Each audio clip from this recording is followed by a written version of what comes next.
Hello everyone, welcome back to a brand new video. It's now almost about to be, what, 5 days since we heard any news about Gyökeres, and here we are still, 5 days later, still at the same position. It just feels like this Gyökeres saga is never ending. I am just at this stage, I simply just want the seal. I just want to hear Fabrizio Romano say, here we go. How are we still here after 6 days? Sporting Lisbon have to be honestly one of the worst clubs I've ever seen a team deal with transfer negotiation with. They have to be the worst. From the president, like these law, the Sporting Lisbon president has tried everything to put this deal off. It's taken Gyokeres, it's taken the agent, Gyokeres' agent, to do so much to push the deal through, because Sporting Lisbon's president simply did not want Gyokeres to go. Like, I don't understand. This has been one of the most dragged out transfers ever. And I don't even understand. It's not even like a world record fee. We've had this transfer seemed to be more of a hassle than Declan Rice's transfer. When Declan Rice's transfer was worth £100 million, this transfer is only worth 65 to 70 million pounds. And look, even that, and look how much Arsenal and the transfer and everything, how much is being dragged out. Even to this day, I am still seeing reports from Portugal saying sometimes the move is on the brink of collapsing. Apparently the agent of Gyokeres is still in England trying to negotiate the final deals. They're still trying to negotiate the add-ons. I don't know what is with Sporting Lisbon, but I just hope Arsenal never ever deal with a transfer from this club ever again, because these lot have tried pulling every little thing out their pocket to try and make this deal just get stalled after. So this, I've never seen it. It's something that I've never seen. I know they tried doing the same thing to Pedro Porro, to Bruno Fernandes, and here they are trying to do the same thing to us. I mean, it's about to be 2 weeks, right, since we thought we were going to get Here We Go. Honestly, when Fabrizio Romano first broke out on the Sunday, I honestly thought Here We Go was going to happen maybe 2-3 days after. But here we are 2 weeks later, and it looks like we're still in the same position. The fee gets agreed. Now it's the add-ons. Now Sporting Lisbon are not happy with the add-ons. The president is not happy with the add-ons. They find out unreleased. God knows what they want. These lot are probably one of the worst clubs I've ever seen in terms of Arsenal dealing with, in terms of transfers. Like I said, Declan Rice, a more expensive transfer. Chelsea, our flipping rivals, have been less problematic than Sporting Lisbon. I don't understand what the issue is in terms of Gyokeres. The guy clearly doesn't want to play for you guys. He's gone on strike. He wants to leave. The fee has been agreed. He himself has let go of his salary. His agent has lowered the commission. Yet Sporting Lisbon are still dragging out this transfer. Every little bit of joy that we had for this transfer is just getting squeezed out.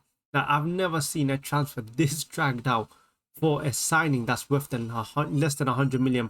And at this stage, I simply just want the transfer to get over the line. I just want to hear Fabrizio Romano say, guys, here we go.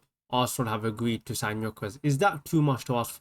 Is that too much to ask for Sporting Lisbon? They just can't let go of Gyokeres. They're so, I don't know what it is. I understand he's a top player, but the guy doesn't want to play for you guys. Let him leave. I don't know what it is, man. I'm just hoping maybe tomorrow, maybe on the weekend, we finally get the here we go for Gyokeres, and we hear everything has been agreed, the final details has been agreed, and now Gyokeres will finally be an Arsenal player. There has been also reports, I think, of Gyokeres being in England. I've also seen some articles and everything, especially out today from the Portugal news outlet, basically having pictures of Gyokeres' house and removal van. So it does look like Gyokeres is preparing his move to Arsenal. So it does look like slowly you can see the light at the end of the tunnel. Hopefully it's going to be done soon, but it does look like we are at the final stages of this deal. So hopefully very soon it should be announced that Gyokeres will be an Arsenal player, because it does look like now they're preparing all the little final things. So let's just hope in the next few days we just get a here we go, because I cannot be asked for this transfer anymore. It is draining the absolute life out of me. This is the one transfer, and I'm sure for a lot of Arsenal fans, this is the one transfer we decided, every fan decided at the start of the window, we need to sign a striker, 100%. And this is probably the one transfer all Arsenal fans were looking forward to. Which striker do we sign? But here we are, 2 weeks in, and we still don't even have a striker. We're still debating, like we're still doing the add-ons, and Sporting Lisbon have just dragged and taken the joy out of this transfer. Oh my God, I hope we never deal with them ever again. But moving on, from Gyokeres. Of course, now we know in terms of Arsenal, the focus is now on getting rid of the players. Now, there's a lot of players to get rid of, and apparently Fulham are interested in Reece Nelson. Now, apparently they, of course, if you remember Reece Nelson from last season, he did go off to Fulham on a loan. He did okay for the first few games, and then of course he got injured. And you know, Reece Nelson, one thing about Reece Nelson, I always think to myself, in another universe, in another lifeline, wherever, life timeline, wherever, Reece Nelson would be our starting right winger. He would be the one leading Arsenal. He would be our Saka in another universe. That's what Reece Nelson would have been. And this guy has so much potential. And that's, you know what? And a lot of fans don't agree with me, but I still think Reece Nelson is a top player. I think he got a lot of attributes to him.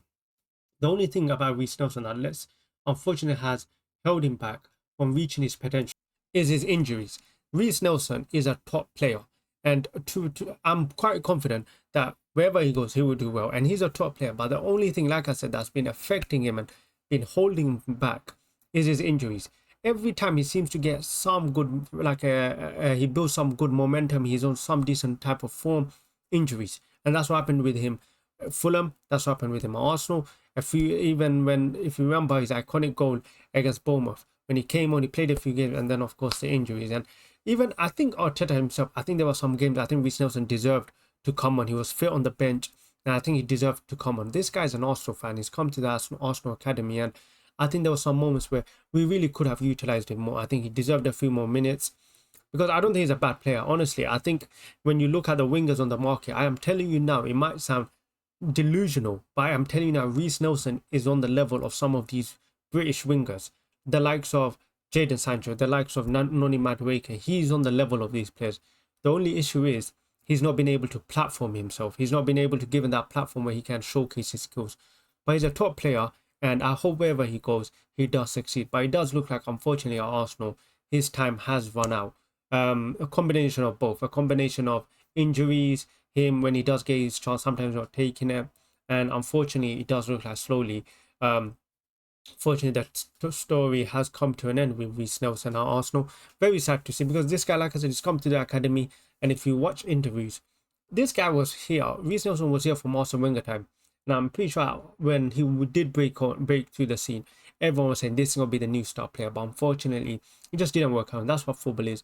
Unfortunately, things just don't work out. We've had Nketiah leave, we've had Smith Rowe leave, some of the fan favourites. And then it just doesn't work out. So wherever he goes, I wish him the best. But in terms of the sale, we do need some money. We're tired of always giving players out on loan or for low fees. Fulham, I'm sorry, you guys have to pay up. You have to pay up, because these lot are trying to take him on a transfer. And what's going to happen is, even if they're happy with him, they're going to take him on another loan. We need transfers. We need him. We need a fee for him now. We need to recoup some of the money, because, to be honest, we need to invest more at the top field of the pitch. There's still more positions we need to invest in. And unfortunately, for Fulham, you guys have to pay up. There's no more loans. You need to pay up. And in terms of money, I don't even know how much you can get for him. Maybe 10, 15, maybe probably 15 million pounds. That's a decent fee for Reece Nelson. I mean, I would want more, but unfortunately, when it comes to Arsenal selling players, we do not get any good fees. So I'd be surprised if we get more than 15 million. To be honest, I'd be surprised if we even sell him this window, just because we've seen Crystal Palace be interested in him. We've seen Fulham now be interested in him, but none of these teams have shown concrete interest. So maybe Crystal Palace is one to look out for, because of the fact that we are interested in Eze. Maybe it could be Nelson goes to Palace, Eze comes the other way. But I'm sure wherever club he goes to, he will do very well. But in terms of that, no other news. Trossard, we have already talked about Trossard. But yeah, it's probably just Reece Nelson and Gyokeres. What is happening with Gyokeres? Get this guy through the door. But yeah, guys, if you enjoyed this video, hit the like button. Let me know in the comments what you think about Reece Nelson's potential departure. Do you think what do you think it was? What do you think may be that held him back from fulfilling his potential? But yeah, guys, hit that like button, subscribe, and I'll catch you guys in the next one.